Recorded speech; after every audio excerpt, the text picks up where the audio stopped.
Hey, everybody. Welcome to Signals in Higher Education. I'm Darren Francis with Harbinger Lane. With me today, guest host Ron Stefanski with Disrupt Ed, also from Detroit. And being a special episode today, we are honored to be blessed with the presence of Dr. Dwayne Edwards, the president of Pensole Lewis College of Design in Detroit. Dr. Edwards, thank you for taking the time today. Oh no, thank you very much for inviting me, man. I'm enjoying the conversations we've had, and I'm looking forward to this one as well. Awesome. Well, so we're doing a conversation here in the context of a larger theme that we've been exploring on Signals in Higher Ed around experiential learning, and that's why this conversation had to happen. Looking at the way that you approach apprenticeship, we're going to get into that and understand sort of the impact that you're having and that you have been having over the last 15 or 16 years in the city of Detroit. But before we go there, I think there's a unique origin story here that we should expose the listeners to. So, for listeners who may not understand your background, you spent 25 years in corporate design, including at Nike, Jordan Brand, and that's all before entering education. But talk about your move from the design of footwear to establishing a college. What were you seeing in your experience professionally that sort of gave you the hunger and the desire to do something like create a new college? Well, one, if I would have known it would have been a little bit more challenging than I wanted, then I probably would have done it a little bit differently. But still excited. But I thought corporate America would be more complicated than education. Like I thought it would be easier on this side, but it's actually a little bit more complicated. But I like that. By nature, I'm a problem solver. Like when you look up the definition of designer, part of the definition is problem solver. Um, Honestly, it was really the disconnection between corporations and colleges and universities, where in theory you think that's what the college is for, right? You go there, gain some knowledge with the idea of hopefully getting a job when you leave or creating your own business, and vice versa. If you're a corporation, you want to tap into the latest and greatest, youngest talent to help build your industry and entity. But I found their relationship was very transactional.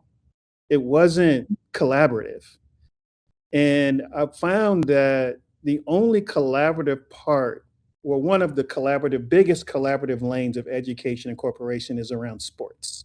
Okay, right.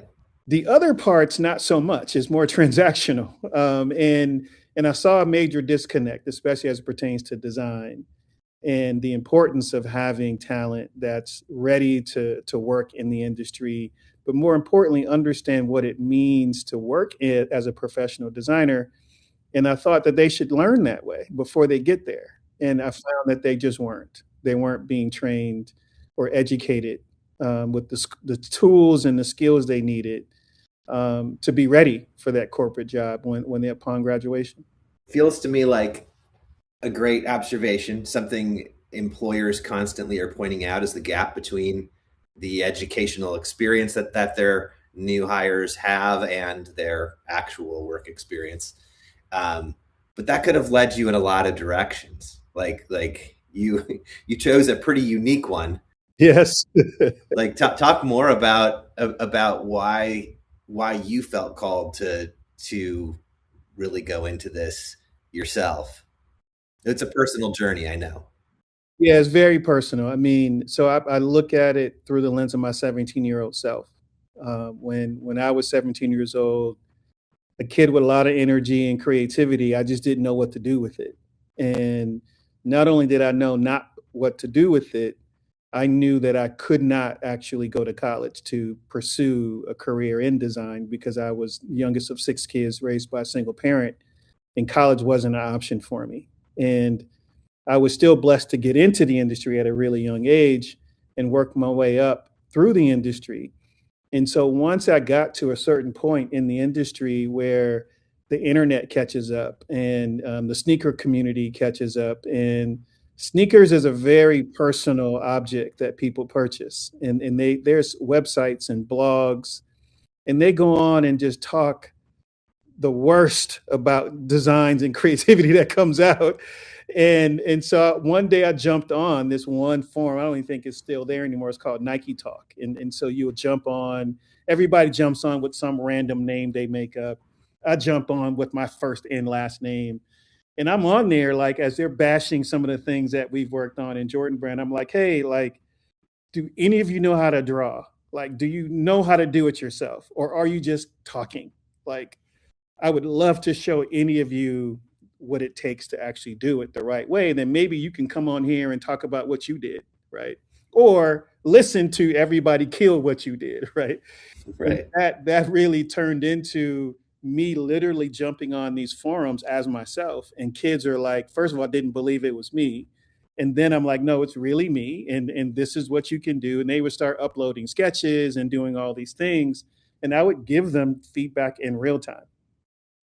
And I technically wasn't supposed to do that working at Nike because they feared that someone would say, "Oh, you stole my idea," if they talked to an employee. But I just did it anyway because I saw them as me as a young kid that did not have the internet. I did not have access to a professional that could actually help me get on the right track.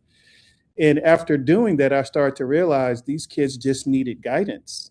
And some of these kids were already in college, and some of them were all about to graduate, and they weren't prepared, nowhere near ready to get going. And so I literally did that for close to 10 years just so I can actually get the right interns into Nike. And that just turned into like, man, there's such a huge gap here. Why don't I look at doing this a little bit more seriously? Because I actually really enjoyed it and I wasn't getting paid for it. And I always tell kids like what you love to do that you're not getting paid for, you might want to figure out how you can get paid to do that thing because you are doing it for free already. So why not stay in that happy place and be able to take care of your family at the same time? So I literally just paused and was like, hey, I've achieved everything I want to do as a designer. And not to say I didn't have anything left to prove, but I felt it was an opportunity for me to do something different with the gift that I was born with. And I decided to make that pivot into creating a small little design academy in Portland, Oregon. Well, your lens on this, Dr. Dwayne, is something fierce because if you look at what's happening in higher ed, just generally speaking, um, as little as 10 years ago, we had over 50% of the public saying higher ed was important for students to consider. That's down into the 30s now. So, in the two major factors you're hitting right center dead in the middle of, and that's relevance to work skills. If you go to school for 4 years and pay a premium at a college or university, you should be able to expect that what you learned in part prepared you for life in a corporation or in a job or in a place where you can start a job or start a business. And that's a big disconnect right now that you're hitting on. Yeah, like I said, for me, as a former athlete, when I was in high school, the Lakers practiced at my high school when I was at high school. And so I would after school, I would go see what real basketball looks like. And I'm like, yeah, that's not me. I'm not doing that. And that's not going to be me. But so I've always approached everything through a competition lens and a really competitive lens.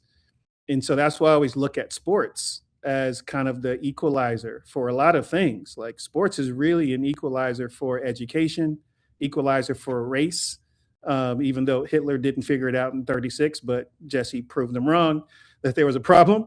But sports really is an equalizer. Like you can learn an awful lot with the relationship of sports and corporate America because that is the area they invest in heavily to get the results that they want. But imagine if they did that for other parts of the educational institution outside of sports. Yeah, I mean, talk about that. When we spoke before, you painted this picture about the way companies invest in athletic talent and versus design talent. And but I feel like you've had a real impact on this, and in a real positive way. Talk a little bit about that part of your journey, that part of your story.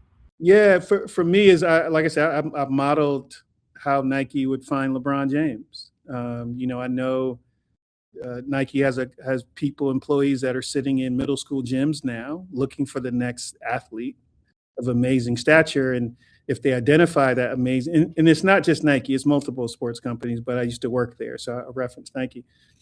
And if they find this amazing talent, then they'll put them in a different high school if they need a better high school that has better coaching and better facilities, and then they'll continue to develop them, so they can get into the right college that just might happen to be a Nike high school, and it might happen to be a Nike college, right?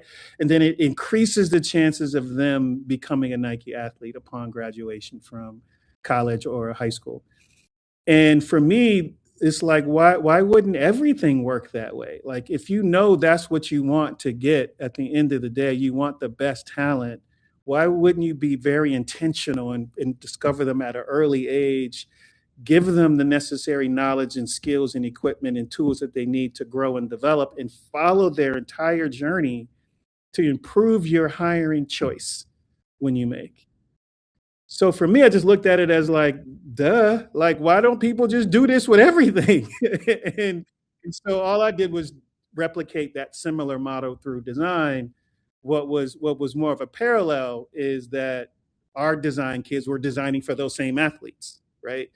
And so in a lot of ways, these kids were not only the athlete, they were also being able to be a creator at the same time, and being able to create that lineage and create that pipeline in a little tiny little industry as footwear. Like, people don't think it's as big as it is, or don't know that it's multi hundreds of billions of dollars, right? And so imagine you have a multi-billion-dollar industry that doesn't have a pipeline. They're just randomly getting people based on chance and research and luck. Like, there's no sustainability in that business model. And so I was able to see that, and they're like, hey, let's try it this way. And I did it for 10 years for free, just to see if it could work, because I liked helping people. And I realized, whoa, this is a bigger opportunity than what I originally went into it. In the sneaker world, we have Detroit and StockX to help build the awareness that, I think Dan Gilbert understood it and put it on a cocktail napkin for the folks at StockX, and they went on to build, a premier juggernaut in StockX. But it started out with this understanding that sneakers are not just a commodity. They're not just a purchase. They have a life of their own with their intended recipients, and that's exposed a lot of people to the fact that it's a very, very big industry. Yeah, I mean, StockX alone, that's valued at over $1 billion. And in the simple premise, I'll simplify what StockX is. A shoe will come out, a kid will buy 3 pair of them. They'll buy one to just store and never see ever again. They'll wear one, and then they'll sell one to pay for the 3 that they bought. Okay. And kids all over the world do this every day, as young as 8 years old. I mean, you have 8 to 10-year-old kids making $60,000-$70,000 a year selling sneakers. But what they don't realize is, or their parents don't realize, is that kid is learning math. That kid is learning how to budget money and organize money and how to negotiate. Like, he or she is learning all these skills that, how difficult it would be to teach a kid those things without the sneaker piece being the center point of what their opportunity is. And so it's not lost on me. A big part of my journey is having a relevant product to educate kids against, that is globally known, for people to have an emotional attachment to. And so what I tell my staff and parents is, we just trick kids into learning. Like, the sneaker piece is the part that gets their attention, and then we trick them into all these other things that they end up learning along the way. But without that carrot, you have to figure out, what is that carrot in your industry? What is that thing that the kid is genuinely interested in, that would make them pay attention to to anything for 5 minutes, let alone for a minute. So it's definitely not lost on me. I have a carrot that a lot of people overlook. That's not in the industry, especially education. Well, I also think that it seems to me you have this huge carrot in an industry or in a place where there are a lot of young people that start out believing they're going to be the next LeBron. And the very simple fact is, there are a very small percentage of those who are actually going to do that. And so, to me, you're breathing life, especially at Pencil Lewis. You're breathing life into this notion that, hey, it's great if you want to play sports, but there are sports related things you can be doing when that time comes that you recognize you're not going to make it to the pros. You're not going to be the next LeBron James, and I think that's a really significant piece of what you're doing. Yeah, we share that. We share the 98% of the other part of the story, because the 2% is the ones who possibly make it to a professional sport, but the other 98% that does not make it, you could still be in sports though.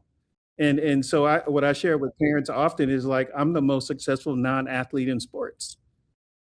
Like I've been to every Olympics, and I've been to every like Super Bowl, NBA championship, you name the pinnacle sporting event. My shoes have been on every single one of those floors or fields, but I've never got paid as a professional athlete. So my sports dreams didn't die. They just manifested themselves in a different way. And that's what kids need to understand. There's more options than what they see. Let's talk about the options. I think one of the things that wouldn't be surprising to our listeners is that there's an inequity when it comes to design. That students that go into design, are not well represented. From the Black community, from various minority communities. But I feel like part of what drove you early on into this was starting to learn some of this data when you were sitting behind the desk in the corporate world. Walk us through some of the picture to understand the extent of the disparity we have in the design field specifically that would have led you into this direction. Yeah, so I started in 1989, and I was only the second Black footwear designer in the whole industry. And I spent the bulk of my career trying to figure out that math. Like, how did that actually happen? Like, or not happen, right? And so as I got into the industry, I started to go backwards, like trace where the disconnect and the problem starts to occur. And so I started with traditional, predominantly white institutions that teach college and design in the United States, and it's close to 100 of them. And I saw that the average African American enrollment was under 10%. Now that was like 4 or 5 years ago, so I'm pretty sure it's a whole lot lower now. But that number then gets slashed for the kids who actually graduate, and it's closer to like 1%. And half of that 1%, I would say those kids are art students versus design students. And so imagine every company in the United States looking for a product designer is having to pull from 0.5%. And I would argue half of that is not even good enough to get a job. Like, just because you graduate from college doesn't mean you're good enough to get a job. So being generous, that's 0.25% that every corporation is trying to find a diverse candidate. And so I'm like, okay, that's crazy.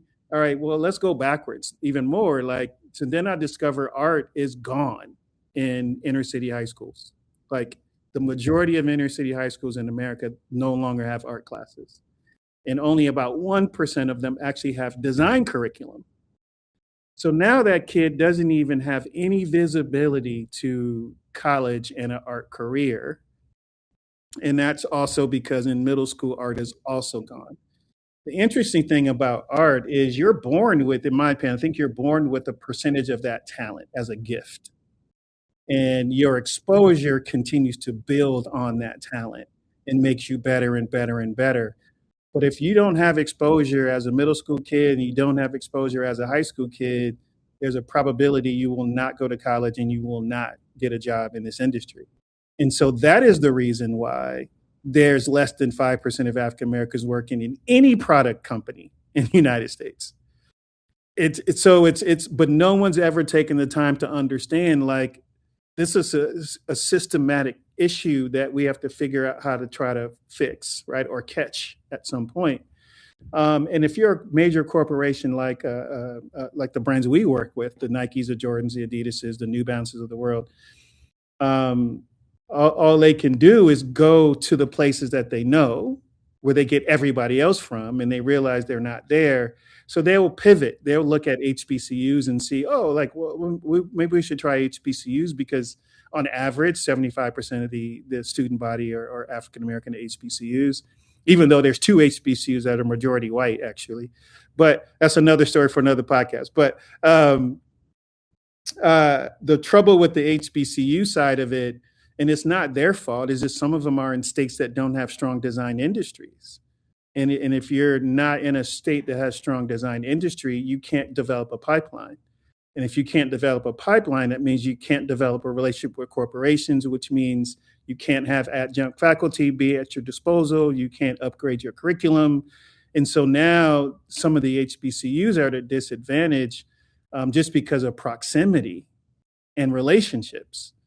And so HBCUs that focus on design, which is about 10 or 12% of them, they don't become an option for major corporations for talent just because of proximity and the lack of partnerships.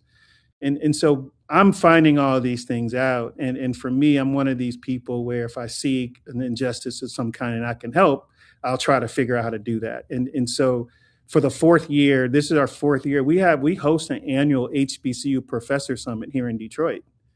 And we're bringing in the HBCU professors from other schools that are design focused, and we share with them our design curriculum, our relationships, and how we go about developing partnerships. Introduce them to the companies so the companies can talk directly to them about what's required of them for their students to be aware of. Otherwise, they would still not have access. And I feel that our ability in Detroit and our relationships that we brought to Detroit, we're supposed to do that. We're supposed to help uplift all of the schools, not just, hoard all the information.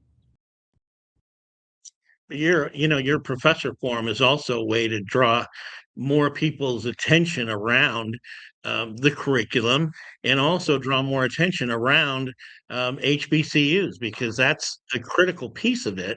It seems to me is that we don't look around and we don't look left or right and find who we're looking for. Then we turn inward rather than outward. And it seemed that the HBCU tradition was starting to decline because of funding and because of things like that. And, in effect, what you're doing is resurrecting that in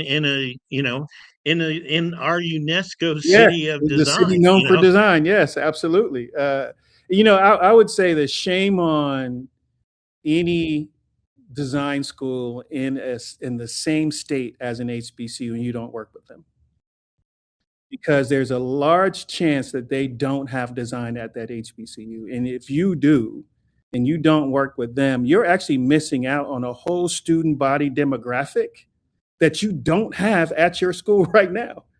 And all they need is visibility and exposure to the opportunity they can't currently get where they are now. And so that's a huge miss for schools that are in the same state. I won't say what school and what state I was in last week. And they had two HBCUs, a design school, two of them within an hour away from where they were located. And they have a diverse enrollment challenge. And I'm just like, so I hope in these times of higher ed having to think harder and be smarter and figure out partnerships is going to help them grow and figure out kind of how they can grow and diversify their revenue streams. One of them, figure out a sister school relationship with an HBCU in your state, because they have something you don't have and you have something they don't have. To me, I think that makes one of the best partnerships. This is the educational equivalent of the transfer portal, right? In college Absolutely, football. yes. I mean, absolutely. Athletes didn't move around once they got placed, and now they're looking for the best opportunity.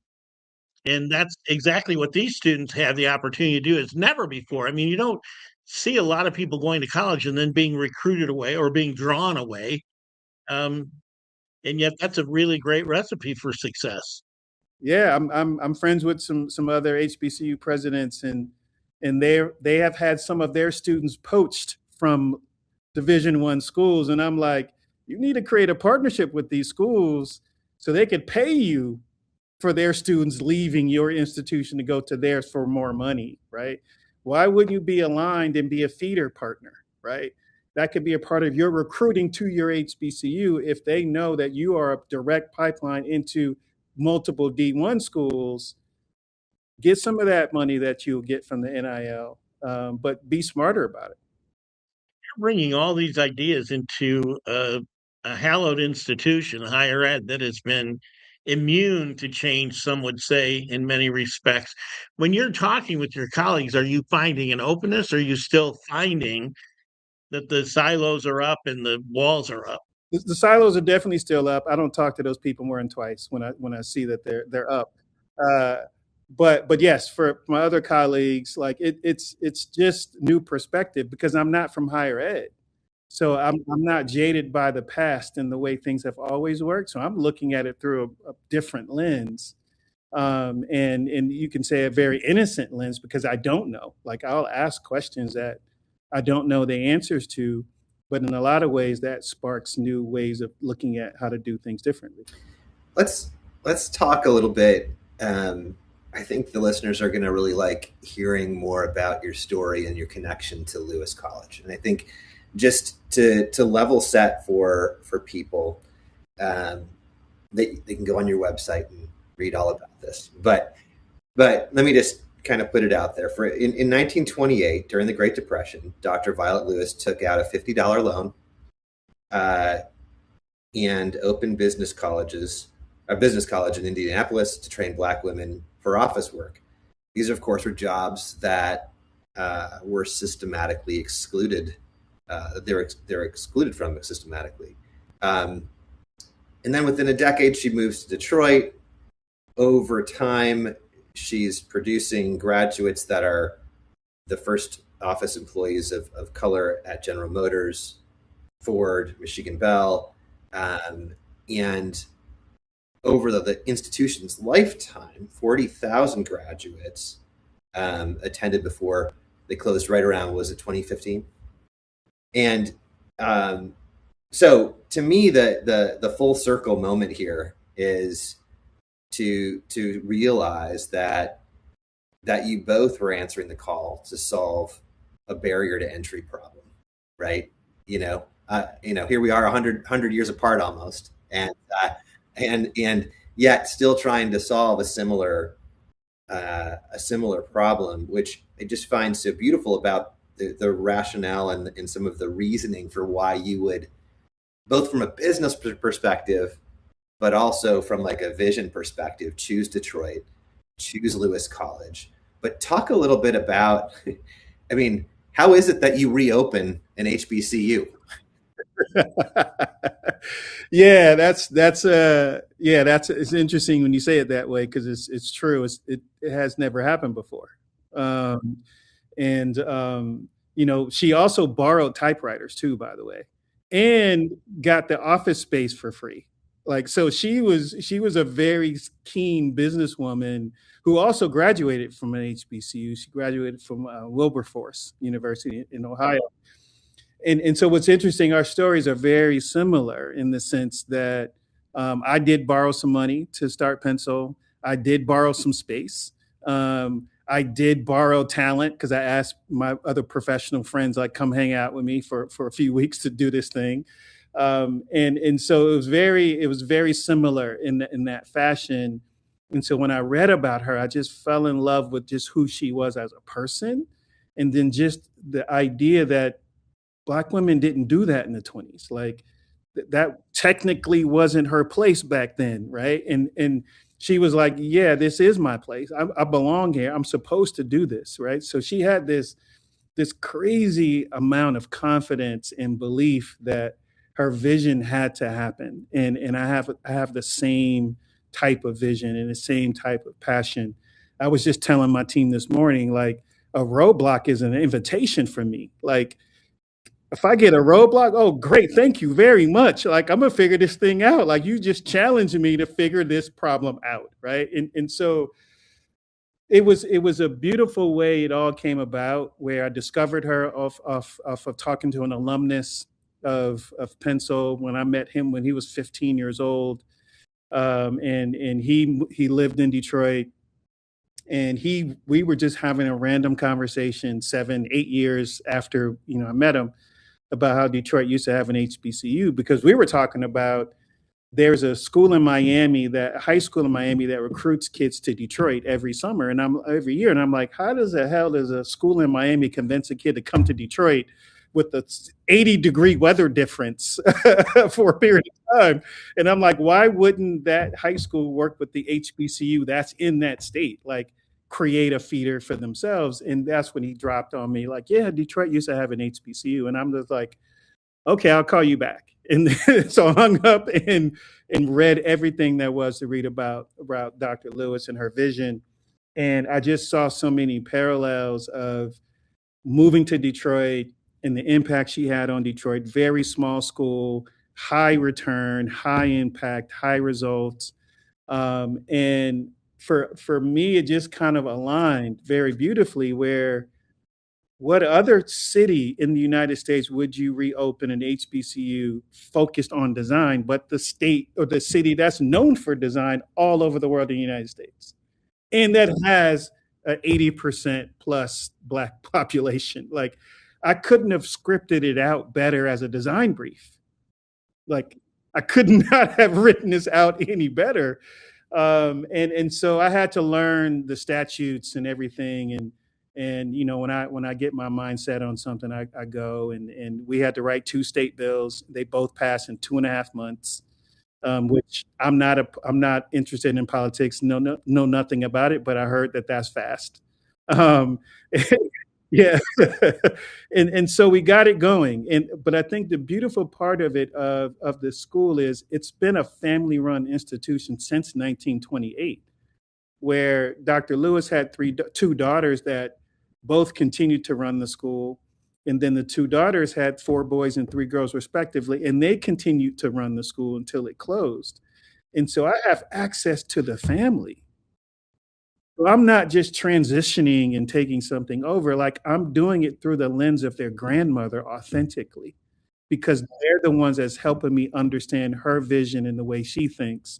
And the biggest compliment that I received from her namesake granddaughter, Dr. Violet Ponders, one time she said this to me in public, and I cried. Actually, she didn't say it to me. She said it while I was present. And she said that I could be her child because of the way we think and the way we do things, and the way we treat people, and the way we treat our students. Like, it's like a mirror of what has happened almost 100 years ago. Wow, that is so powerful. Look, I feel like I feel like we could do an entire episode on the history of why you started it, what was involved, like all of that, because there's so much to, like, you're approaching this as a true founder coming into something. Like you said, I'm from outside of higher ed, and I'm coming in and actually reviving a historically Black college, but I am doing it from the lens of this sort of founder's journey, building a business and building a brand, as you say. I think there's so much there. I wonder, though, if we could just, for the sake of time, jump into a little more about how the college actually works. You talked about, you call it a 4-week to 2-year job interview. Like, and so unpack that a little bit. What does that mean? How does somebody come in at 2 weeks or 2 years in this capacity? Yeah, so the original first program we had was 2 weeks. And the reason why I did it for 2 weeks was, at Nike, that was the most extreme time I had from the time I got told we need this new shoe done. That was the shortest time that I had to deliver from an idea to a finished concept in 2 weeks. On the calendar, it said 6 to 8 weeks, but it never happened that way. It was always short. And so I wanted to design the first education program in the most extreme condition to see how kids would respond. And it was 2 weeks, 14 hours every day, straight through, straight through. They didn't want to leave. They literally did not want to leave. And it was a few things. One, they all had loved sneakers, had a passion for it. It was the first time they were around like-minded people. People from all over the world came. And so there was a fellowship and a bond that was created of creativity and just conversation and knowledge of people and places. And then I had all my friends who are designers come in and teach with me. So they were learning from the people that they were wearing the shoes that the kids who were teaching, the people who were teaching them, their shoes were on the kids' feet. So they were learning from the professionals that they idolized and had products in their closet. And so the learning increased, the attention span increased, the speed helped increase the focus, right? And so I'm like, well, we need to keep this speed thing. Didn't want to kill kids, so we started going to 3 weeks. Then we went to 4 weeks. then we started going to 12 weeks. And then we got here to Detroit. We decided to look at the 2-year model with the same level of intensity, though. The same level of intensity in these 10 to 12 week spurts, though, of intensity. Because one of the disconnects I realized was school lies to you. You don't go to work for a couple of hours a day, couple of days a week. That's not how work works. And I'm like, so we need to mirror as close to what the work speed is, the pace is, the intensity. We need to mirror that as close as we can so they can build those muscles. So when it's time for them to transition into that internship or full-time opportunity, their muscles are already built. Their mind is already in place. Like they can seamlessly roll right in. And so foundationally, that's how we're structured. But the layering in over everything we do is with a corporate partner. When we start a program, we meet with the corporate partner. We ask them, what careers do you have an interest in learning or getting placement for? We co-create the curriculum with the partner. So the curriculum is certified by the brand. This is exactly what this kid needs to learn, whether it's 3 weeks or 2 years.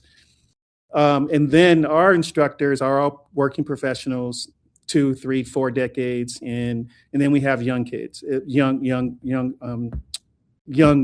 instructors as well, but that are all still working professionals, right? And so our secret sauce, honestly, is our brand relationships, how we co-create curriculum, our faculty, and how we teach. We teach less about teaching. We more so work with you as we're managing you as a future professional. And when you shift the language from student to future professional, it changes how they show up. When you change the words teaching to managing, it changes how they go about doing the work that they do. And so that was really the bigger disconnects when kids would come in to corporate America. It's like their muscle memory wasn't the same, their mindset wasn't the same, professionalism wasn't there. None of these things were there, and these are all the soft skills that you can't identify in a job interview. But you also said earlier that our public schools have pulled design and art out. And so what I've got to imagine is you've got the reputation to uphold, you've got the expectations of these brands that are coming to you.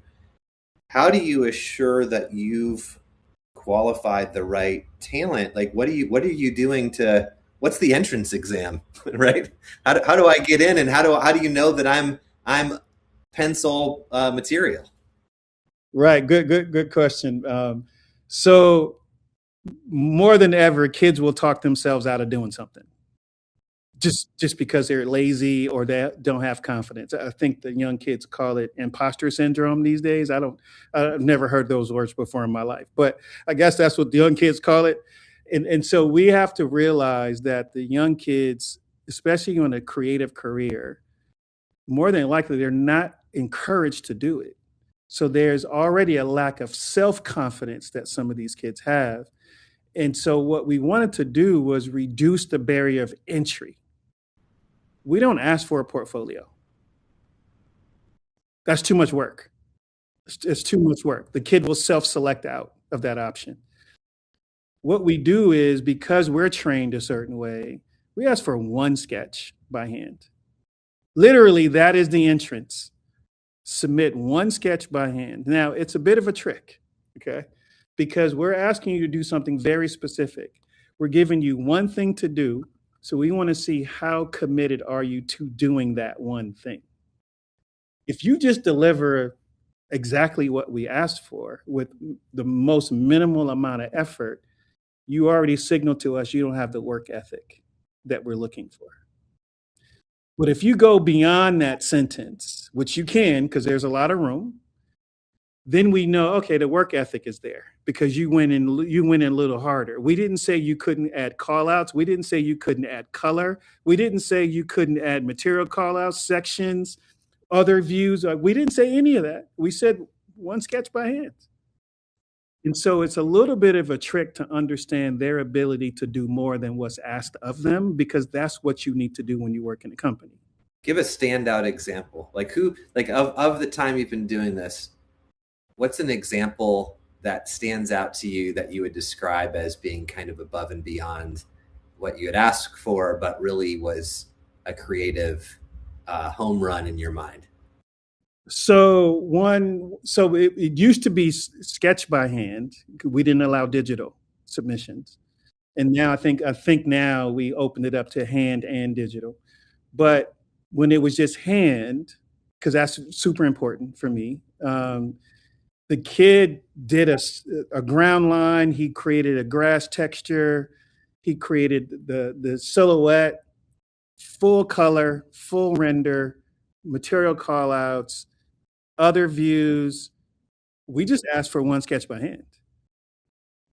And the other thing we asked for is a 90-second video of you talking about either yourself or the sketch you submitted. We just want to see what you look like, how you speak, what your demeanor is.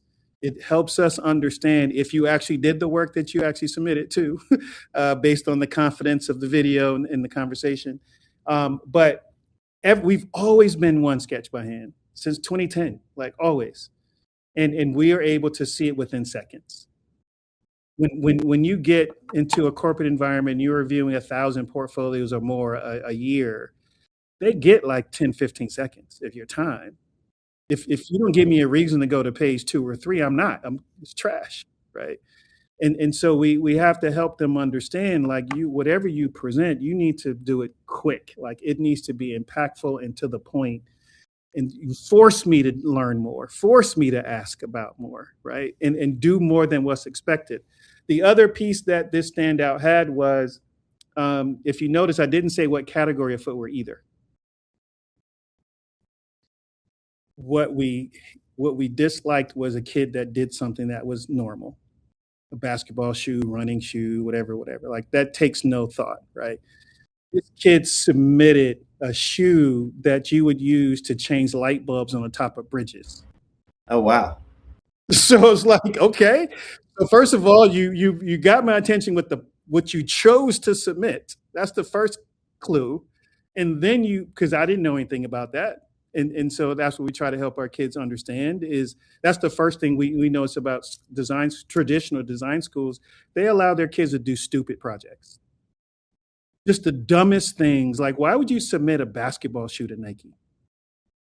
That's like the dumbest idea ever, or a running shoe, or something that they already do, and that they have people that's working on it 5 and 10 years ahead of you.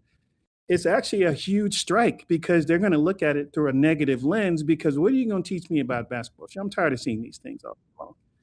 So be more clever with what you submit, right? To force the person who's seeing it, I never knew that you needed. I guess you do need shoes to change light bulbs on top of a bridge. Like, and I have no idea what that looks like. And so we challenge our kids to do those types of things if they don't do it when they're in. But we unless the brand wants us to, we don't allow them to work on anything that's sold in the store because it doesn't help them think. How does this is now we're really, I believe we're talking about apprenticeship, right? Like we're working into an apprenticeship through the college with an employer. And what are some of the parameters? I mean, do you have a cohort of a certain number of students that you take through?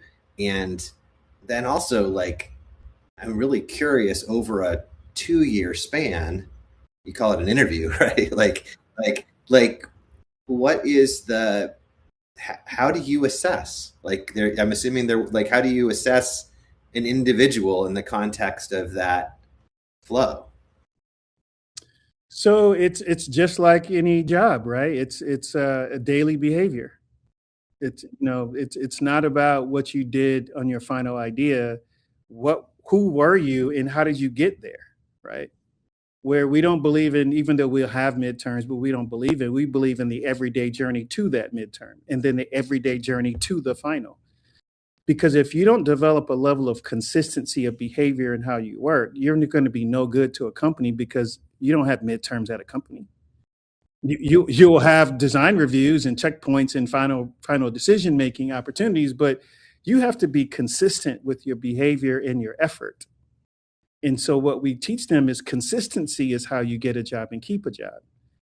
Inconsistency is how you sit on the bench and you get nothing. Okay. And so we focus on the daily inputs that we have them focus in on because we want them to know we're paying attention to you every single day as a creative and as a person. So we don't have, oh, here's a professional development class. Nope, that's every day. Every day. Like, you can't just have a class. Like, that's irrelevant. Like, it has to be a daily behavior that you have to instill in them to understand what professionalism looks like. We also pair, all of our programs are in teams, just like the way you work at a company. If you're in any product design company, you're working with another group of people that do other parts of that project that you're working on in a team. Most of the time, it doesn't go well in corporate America. Totally know that. So what we do is help them understand, okay, how do you work with your product marketing person and your color designer, your material designer, your graphic designer, your product designer, and your product engineer? We put them in teams. So there's this interdisciplinary learning that we create, these environments that replicate the company that the kid is going to go into. And that's where behavior starts to show up, is how do you work with others? How do you give and receive feedback? That's where the behaviors part kicks in and you start to see people's characters and who they are. And so we help them understand that the way you give feedback is the way you're going to receive it. So you have a choice. Like, I'm sure you would want someone to give you very constructive, concise feedback. Well, if you don't give it to them, they're going to give you back exactly what you get. And as soon as they start to understand their behavior dictates their future, they change. They start to morph. That's durable. I mean, that's a durable skills curriculum built into this design, like no others. That applause. I mean, serious applause, because those are the durable skills that employers complain about. Yes. About someone that's not work ready but college educated. So kudos for that. I mean, that's huge. They may be talented on paper, but the rest of them has to show up to work. And you don't get a chance to see the rest of them until they show up for work. And so the beauty of the corporation, that the corporations plural that we work with, that's the first thing they come back with. Okay, checked off on the ones that we like creatively. Okay, tell me the rest of the story. This is what I have to share with you as I talk about this with people across higher ed, large R1 universities, small private institutions, whatever. One of the things that becomes apparent about experiential learning that is so transformative is this idea that, as Ron said, like what you've just designed as durable skills like at like a master's degree level, right? And I think um, there's a couple of things. One is, for instance, group work is becoming the new in academia. It's called authentic assessment, right? Because the problem with assessment today is what? AI, right? I could write my paper with ChatGPT or whatever, right? But if I could be doing more work in groups, right, developing these skills in these different contexts, and then my it's not just my output that's being judged, but it's actually the performance of the work and how I show up every day in the context of that group setting that creates my grade. That's a more authentic assessment of what took place than the grade of the final output, right?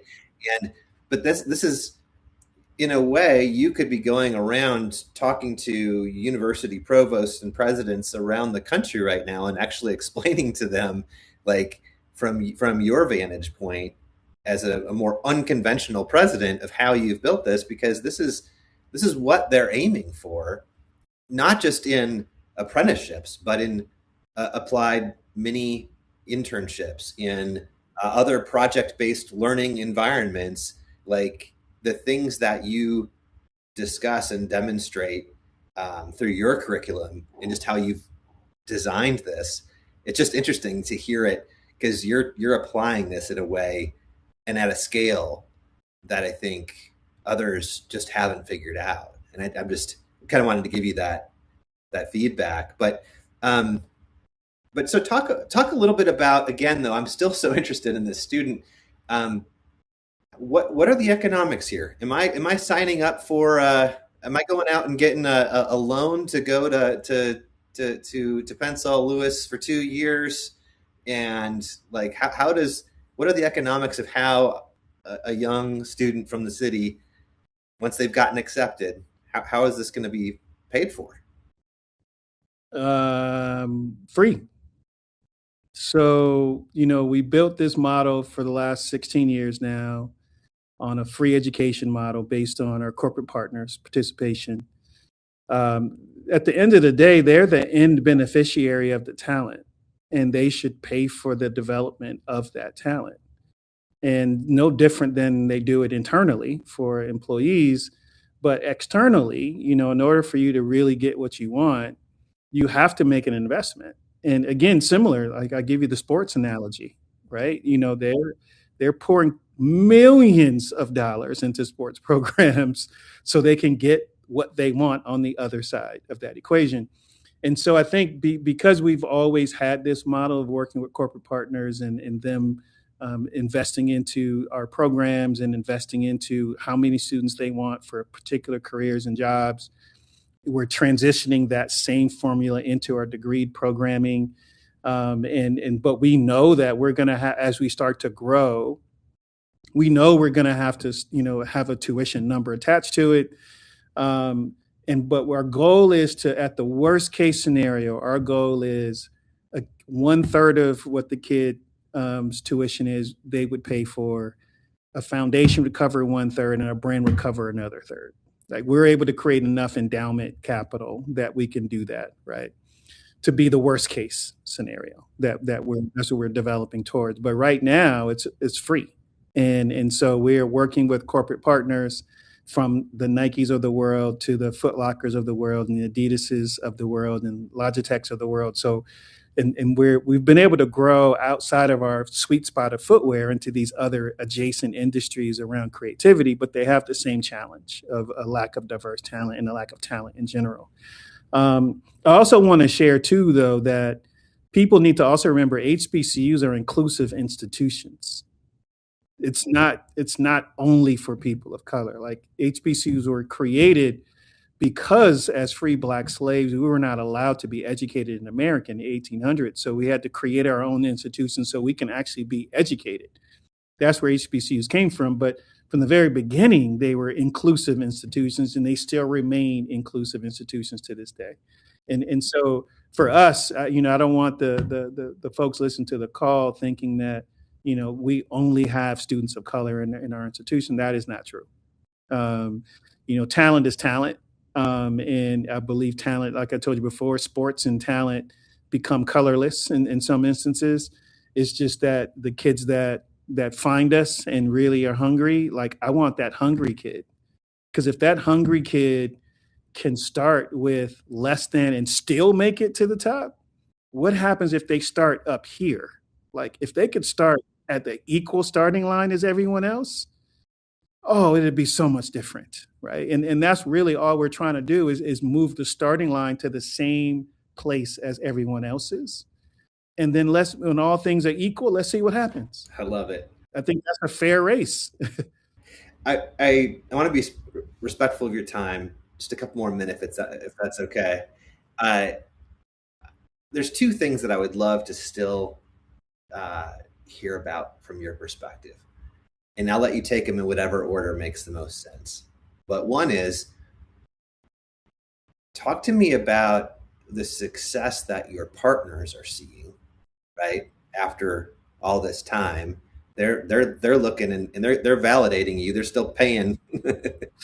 So I want to hear like a partner success story, but then I of course want to hear a student success story, like an example, you know, that comes to mind for you. Whichever order makes sense to you, but just would love to hear this. I'll start with students because that's our focus, and or I would say, like I said, our future professionals. Detroit example. So when we came to Detroit, we reopened the college in 22 this year well, May 22. And same formula, like we just want to find kids where they were. Like we always meet kids where they are. So we leverage our partners for marketing.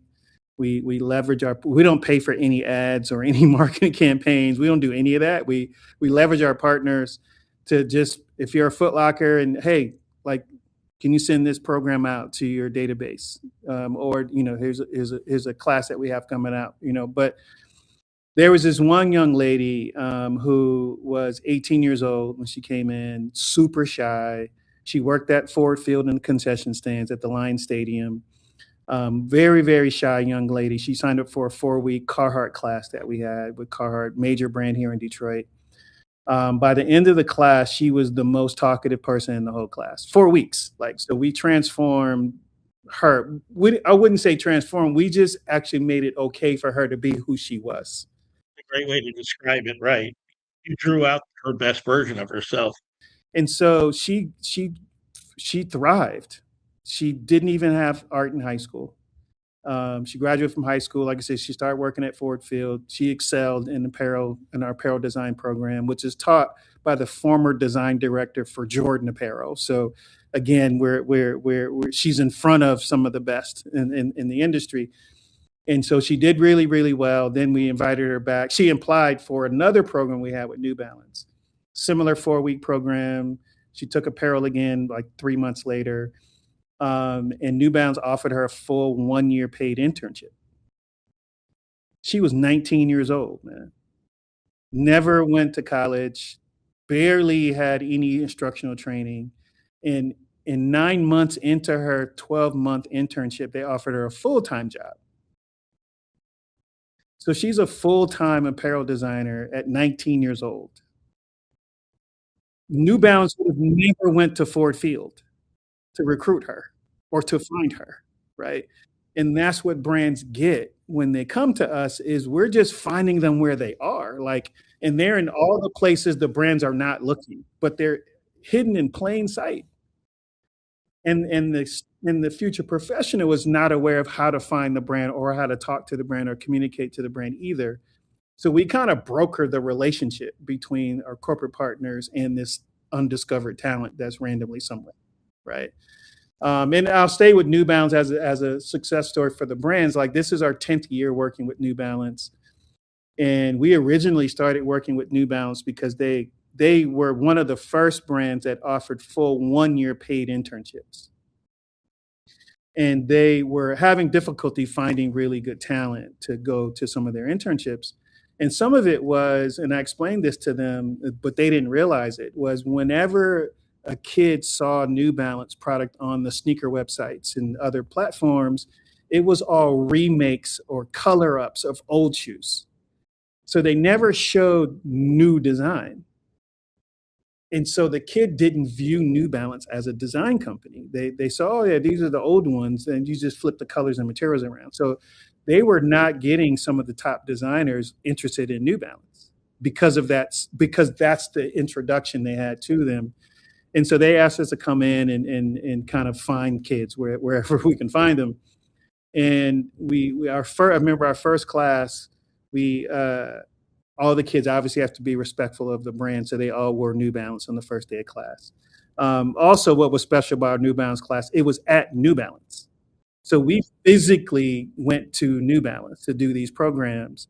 And that was probably the most golden opportunity for the kids because they got to see the corporation every single day. They got to be in the environment. They got the employees get to see them. They can, and vice versa. And New Balance has a really good kind of work-life balance in the organization. And so they had to hire security because we were late. We were there late. and the brands were like, well, we don't know, like no one's in the building. And the kids are like, should we leave? And I'm like, no, you're trying to get a job. Like, you need to stay here and be here as long as you can to make sure you can ensure you get a job. And so they had to hire security for us because we were staying until like 11 o'clock at night. But the very first day of class, we would have all the kids ask, hey, raise your hand if you purchased a pair of New Balance before this class. 80% did not own a pair of New Balance. Did not own a pair. And I'm like, fantastic. Because now they got a chance to know the brand intimately because they saw it every single day. They got a chance to live it and breathe it. And from that class, it was 25 students in that class. They hired 7 of them into full-time 1-year paid internships. And so we replicated this every year for the last 10 years with New Balance. Every year, they're bringing in 7 to 10 of our students every single year as full paid interns. And so they send me a deck talking about our relationship and celebrating our 10th anniversary. And they have the stats in front of me on the deck. We've had this many students in the class, this many have become interns, and this many are now full-time employees. And so they're planning a 10th anniversary celebration with us because we've been the most successful design college they've worked with ever. Wow. That is a great story, and a great way to kind of wrap is just on the results, right? I mean that's what we're here for. That's what's driving you. That's what took you from very warm, sunny California to Detroit and to vibrant Detroit, vibrant. Yes, we're a vibrant city. Yeah. Very much so, actually. Yeah. Yeah, no, it's again, I'm not I'm not a traditional educator from the perspective of I come from a designer's mindset. Like I'm only as good as the last thing I did. And so my mentality is it's always about results. And what I realized, unfortunately, in some education circles, it's not about the results. No, it's not. You're so right on there. If I didn't produce, I wouldn't have any partners. My model goes out the window. It's built on performance. Like it's built on performance and results. As soon as I stop producing results, I start losing partners. And so that's how the model works. But that's how corporate America works. If a designer doesn't produce, they lose their job. Like I get it. I know how it works. I'm good with that. If it's on me to succeed, I'll take it any day. I love that drive and perspective, and excited that it's here in Detroit. It's an exciting thing to see that component of design emanating directly out of this city. Boy, thanks again, Dr. Edwards, for your time and for being on the show. I'm sure people are going to love this conversation and absolutely wonderful conversation. Thank you guys, man. Hey, if anybody listens, come visit. Like we're probably the only college that sits on a river looking at another country. Ryan and I are coming. We'll be there. Okay. All right. Yeah. All right. Thanks again.